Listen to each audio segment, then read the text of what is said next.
Look what we have here. A lovely young lady.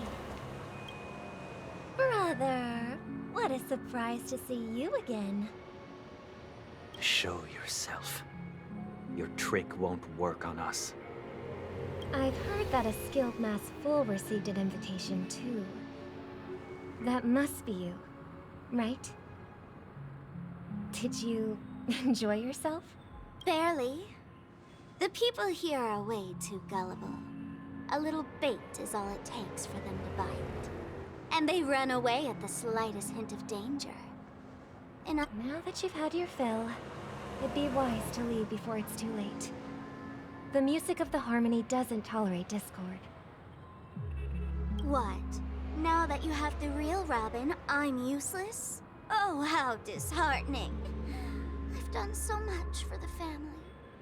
You should be thanking me, because if it weren't for me cleaning up this mess, Penacony would still be in shambles. Don't you think? That was a personal request from the head of the Iris family, and it has nothing to do with us. Step aside and stop causing trouble for the Charmony Festival. The Charmony Festival? You think you can scare me? You think I have no idea what you're planning? I don't care what you're thinking, chicken wing boy. But I'm pretty sure our lovely Robin won't be appearing on stage. After all, you're well aware of what a sorry state this dreamscape is in under the banner of harmony. Penacony, the land of the dreams. Is this truly the paradise you desire? Stop it. What's the rush, chicken wing boy? Did I get to you? Our paradise is none of your concern, masked fool. Leave now, or the family won't tolerate you anymore. All right. I'll go. But Robin, I suggest you seriously consider this. Do you really believe those living in dreams can escape pain and find true happiness? Well, I've done my part. And now I'm simply waiting for the fireworks to begin. Here, the last 2 gifts for both of you. And don't lose them. If by some unfortunate chance the Charmony Festival starts against all odds, remember to use them during the show. And it'll be thrilling. Bang! I heard a raven cawing in the distance. It seems the Dream Master will arrive soon.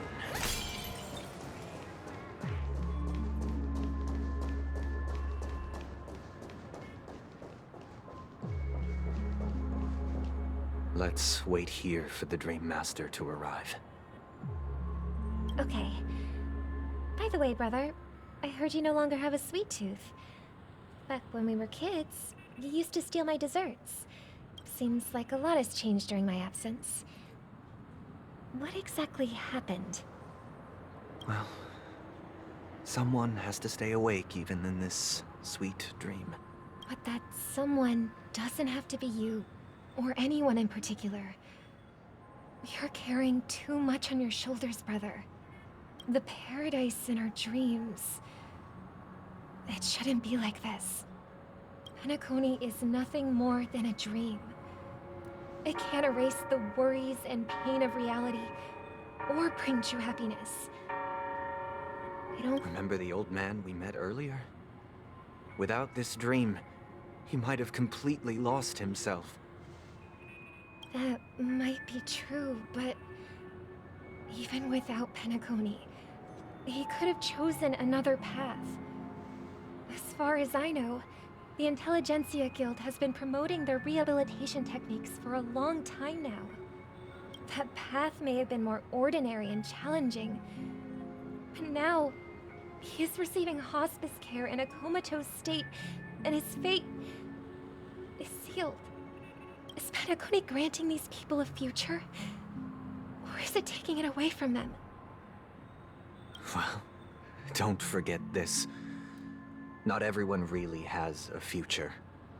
The future for humanity is like the sky for birds. People mistakenly believe that flight is inherent to birds because they've never witnessed those birds crashing to their death. Do you remember how we took in that little Charmony dove when we were young? Yeah. We took care of it. Provided food and water, groomed its feathers. And later, when I decided to leave Penacony, I opened the cage and set it free. Well, I didn't mention what happened to it in my letters because I didn't want to upset you. Shortly after you left, it crashed to its death right in front of your window. I had surmised as much. I knew you wouldn't have avoided mentioning the bird for no reason. Despite that unfortunate outcome, I still believe it was the right decision. Birds aren't meant to spend their lives in cages. They belong in the sky, even if they can't fly. But here's the thing. If there are birds in this world that can never fly, can we really assert that they belong in the sky? Are you implying that the same goes for humans too? Let's take the Astral Express as an example. The Nameless made tremendous efforts to bridge worlds, gaining fame across the universe. However, only a few extraordinary individuals can endure such a perilous journey. That's because the pursuit of the Trailblaze exceeds the capabilities of ordinary humans. Otherwise, why would this path be filled with broken rails, an abandoned express, and even a fallen Eon? That's just sophistry. If that were true, then only the powerful would have the right to determine the future. Unfortunately, that's exactly what happens. Another name for the future is self-value. While this world has its fair share of heroes who inspire people and garner admiration for their heroic deeds, the majority of ordinary people will never become heroes in their lifetime. Some are born weak and vulnerable. Some find themselves trapped in unfortunate circumstances. Some fall victim to malice and cowardice. When it comes to survival, everyone is equal. And the weak can only watch as their value gets constantly diminished by external forces. That's why we should care for the weak and support them as if their suffering were our own. That's what the Odes of Harmony have always taught us. While the Harmony holds noble aspirations, the strong will always be strong, and the weak will always be weak. Even in this carefree dream. Human nature contains greatness, but it also harbors inherent weaknesses that can't be eradicated. In the end, if people can't even secure their own survival, they won't care about the illusory future of equality. As long as the law of survival of the fittest prevails, there will always be fledglings crashing to their death. But if people don't live for the future, do they merely exist for survival? If even you, my brother, don't believe that the Harmony will save the weak, then which Eon can make our dreams come true?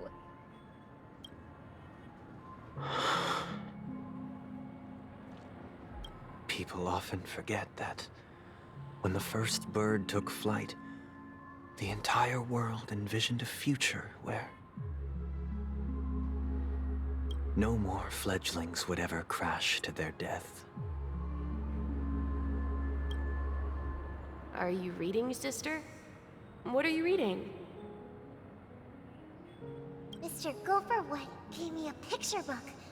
It's about the story of the harmonic strings.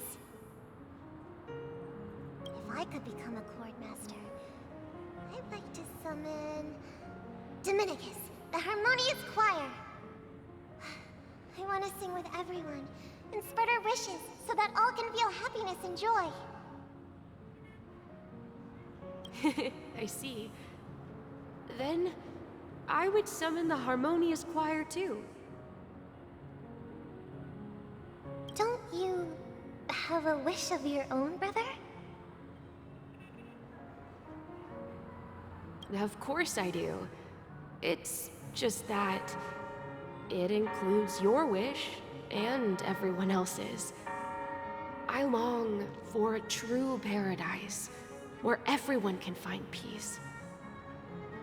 Then, let's build a stage there and invite everyone to our performance so that both our wishes come true through the power of the Harmonious Choir. It's a deal then. Yeah, it's a deal. But how can I become a chord master?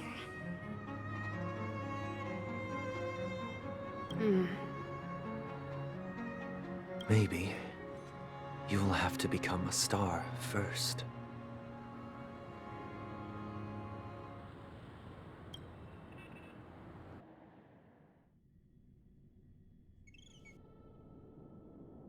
You're back sooner than I thought. Any results? Yes. And now, it's up to us to forge ahead.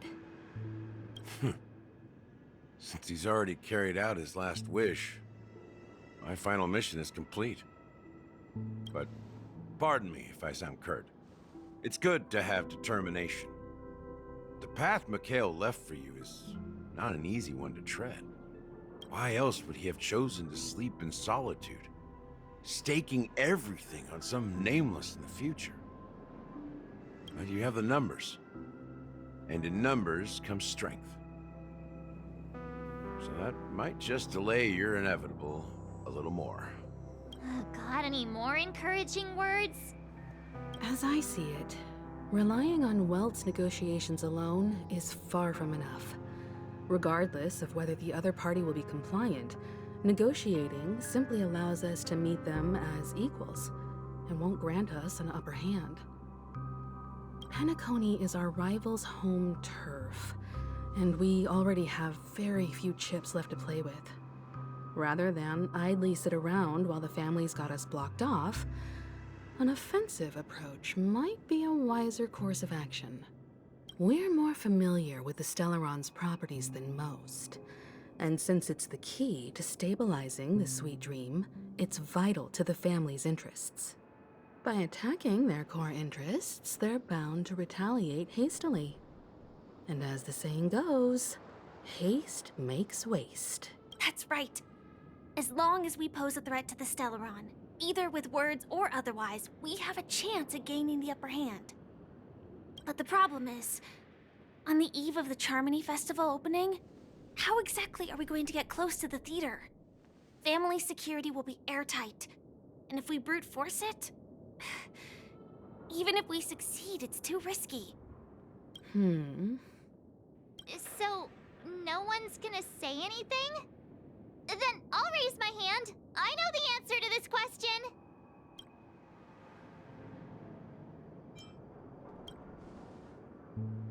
The express crew would have been disbanded long ago if it weren't for me.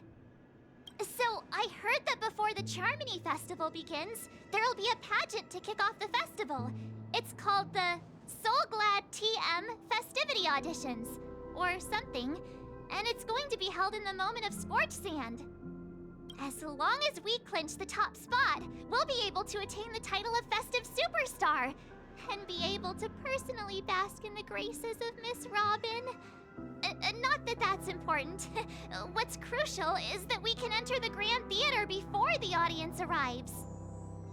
So, how do we go about participating in these festivity auditions? I've already procured special invite tickets from Miss Robin's fan club.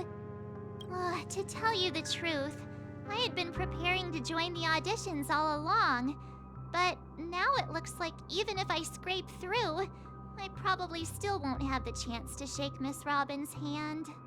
So they're still running this thing, huh? It was originally just a publicity stunt, set up by Mikhail to drum up attention. But it looks like it might be worth a shot. We'll follow Marge's plan. Mr. Gallagher, will you be joining us? I'm afraid I won't have the time.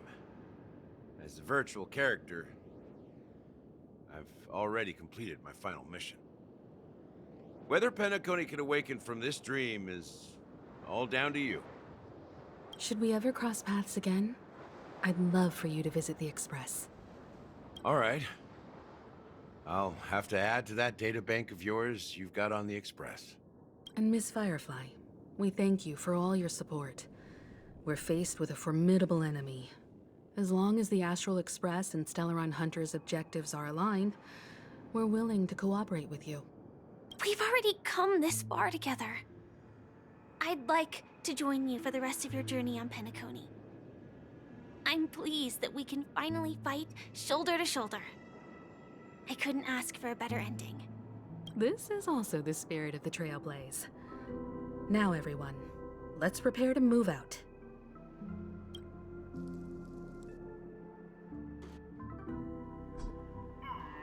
Ladies and gentlemen, welcome to Scorched Sand Hall.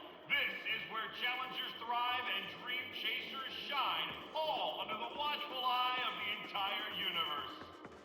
If you have ambition, dreams, and the drive, dear friend, the next superstar of Penacony's Charmony Festival could be you. Oh, wow, they've really outdone themselves. Oh, I'm starting to get excited. Behold, here come 4 friends with spirits high and full of steel. Are you aspiring to be the superstars of the festival? Is he talking about us? Yes, you! There's no doubt about it. I see you have all the potential of a superstar in you. Excuse me, you 4. What are you hoping to get out of all this? As the last group of contestants, how confident are you in overcoming all of the challenges? Would you be open to a brief exclusive interview with us? It'll be quick. Your journey is long and fraught with peril, yet under a sky blanketed by banners, you vie for the crown. The sword and rose! Protect the beauty! The beauty, the beauty! Magnificent and majestic! A knight's head is hard as steel. Brother Lance's focus is stubborn as a heel. We don't all have to be winners, but if we don't have fun, we'd all be sinners. People are pouring in. It kinda feels like all sorts of baddies are showing up. Let's get in there quickly and enter the competition. Ladies and gentlemen, please make way. Make way. Coming towards us now is one of Penacony's top 10 wealthiest tycoons and the soul-glad business empire's founder, Mr. Ideen. Allow me to introduce myself. I'm the director of Soulglad's factory, Ideen Lena. My 4 friends, introduce yourselves to the audience across the cosmos. Hello, everybody. I'm Himiko, a nameless from the Astral Express, and these are my companions. Don't you guys need to hide your identities? I can't hide it anyways. Penacony is plastered with our posters. And because the Astral Express is so well known, the family won't dare to make any rash moves.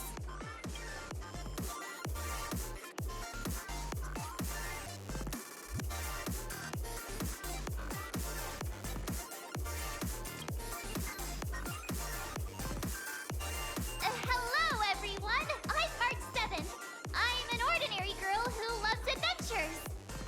Hello, everyone. I'm Firefly. I am also an ordinary girl who enjoys adventures.